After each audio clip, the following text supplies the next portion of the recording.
वह छाती वज्र जैसा कठोर है।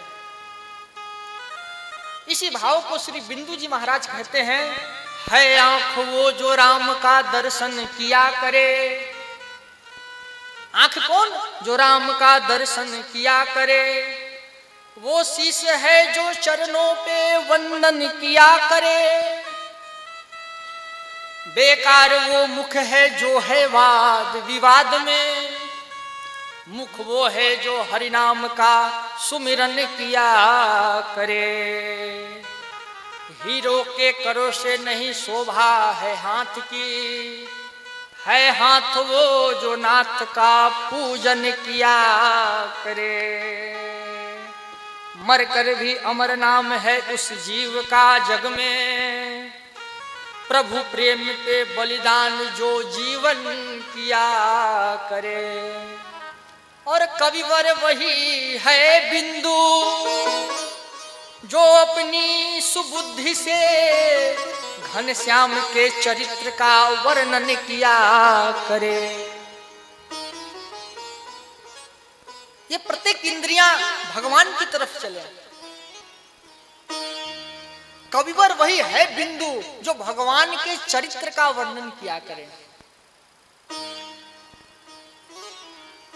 जिस मुख में राम नाम नहीं, तुलसीदास जी कहते तामुख धूल भरी, उस मुख में धूल भर दो जो राम नाम नहीं लेता है। आपको सुनाए, श्रीपति जी नाम के एक भक्त हुए। अकबर के दरबारी कवियों में एक थे श्रीपति जी। बड़े उच्च कोटि के भागवत हुए। अन्य दरबारी कवि तो अकबर के दरबार में अकबर की प्रशंसा करते थे, लेकिन श्रीपति जी भगवान श्री राम के चरित्र का वर्णन करते थे। उन्होंने प्रतिज्ञा ली थी कि मैं जीवन भर केवल और केवल श्रीपति श्री राम का वर्णन करूंगा, अन्य में किसी की प्रशंसा नहीं करूंगा।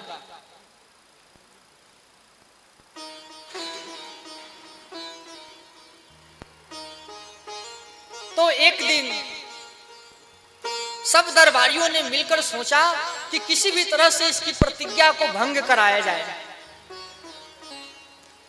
और सबने कहा कि आज ऐसा कविता सुनाया जाए जिसमें एक शर्त हो। शर्त क्या रहेगी?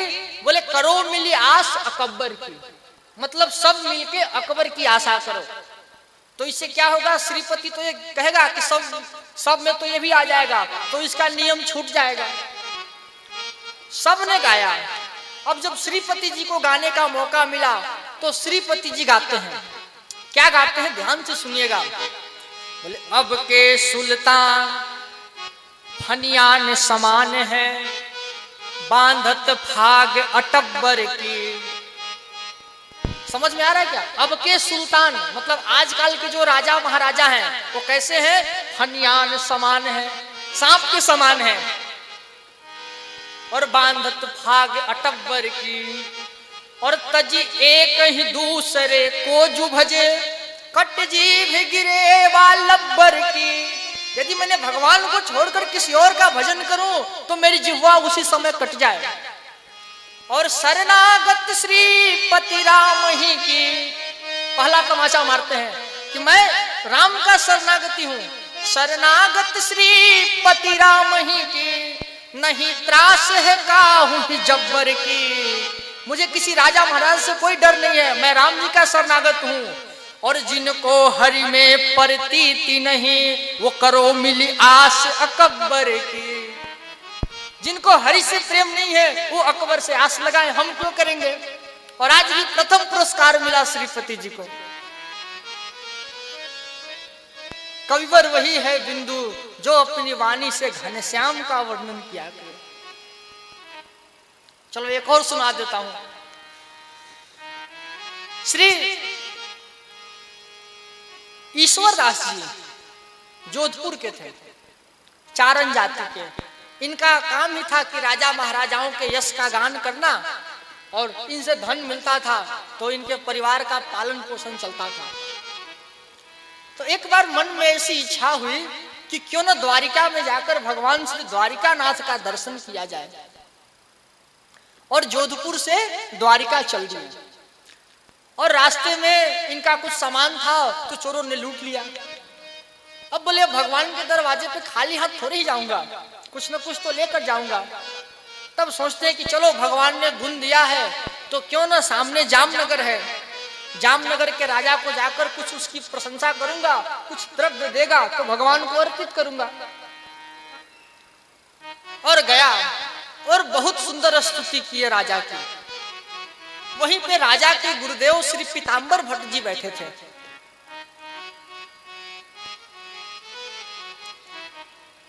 राजा ने अपने गुरुजी से कहा कि गुरुदेव इसकी वाणी में कितनी माधुर्यता है, ऐसा लगता है जैसे साक्षात कोई गंधर्व गान कर रहा हो, बताइए इसे क्या पुरस्कार दिया जाए। कहिए तो इसके नाम पे 10 गांव लिख देता हूं, या कहो तो कितने बीघा जमीन दे दूं। लेकिन गुरुदेव पीताम्बर भट्ट कहते हैं कि राजन काला कोयला लाओ और जलाकर इसका मुंह काला कर दो, काले कोयले से इसका मुंह काला कर दो। सब सोच ले अरे गुरुजी ये क्या कह रहे हैं, इतना अच्छा गाने वाला आज तक इस दरबार में कोई नहीं आया, इसे तो पुरस्कार मिलना चाहिए था। लेकिन अब गुरुजी की आज्ञा, राजा ने वही करवाया, काला कोयले से पूरा मुंह काला करा दिया। अब तो पीताम्बर भट्ट, क्षमा करिए, श्री ईश्वर दास जी सोचते हैं कि द्वारिका बाद में जाऊंगा, पहले पीताम्बर भट्ट को मृत्यु के घाट उतारूंगा। और छुपकर रहने लगे उसी नगर में।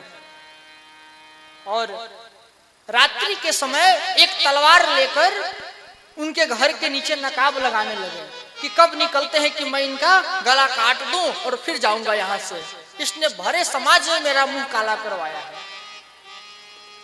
और जैसे ही रात्रि हुआ तो श्री पीताम्बर भट्ट जी अपनी पत्नी के सामने कुछ वार्तालाप कर रहे थे।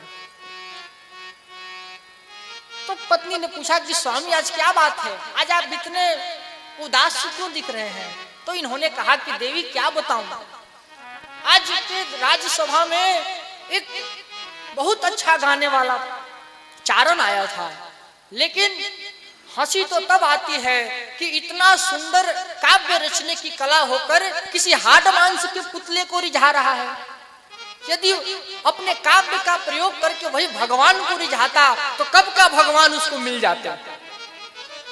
और जैसे ही ये सुनना था कि ईश्वर दास जी तो झट तलवार फेंक कर जाके गुरु जी के चरणों में गिर गए और समझ गए कि इन्होंने मेरा मुंह काला क्यों करवाया।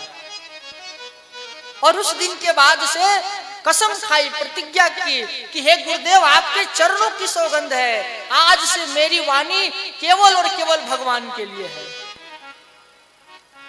और गुरुदेव के कृपा प्रसाद से जब वे द्वारिका पहुंचे दर्शन करने, तो उस समय ठाकुर जी का पट बंद था, लेकिन इनके जाते ही द्वारिका का पट अपने आप खुल गया और सीधे भगवान इनके आकर गले लगाते हैं।